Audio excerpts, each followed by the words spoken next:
আসসালামু আলাইকুম। ব্যায়াম করুন, নিজেকে সুস্থ ও ফিট রাখুন। দেখুন এই যে শরীর দিয়ে ঘাম বেরোচ্ছে। যাই হোক, আমি যেভাবে ব্যায়াম করছি হয়তোবা এভাবে অনেকেই পারবেন না। এটি আমি এইভাবে ব্যায়াম করি।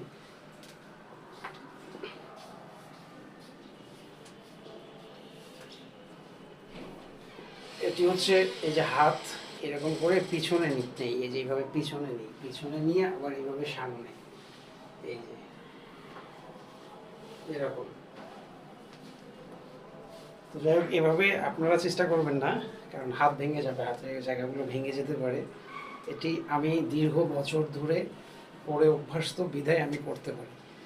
এটি কোনো ব্যায়াম বলতে কি এরকমটি না করলে আমার ভালো লাগে না, এর সঙ্গে আরও অনেক ব্যায়াম আছে।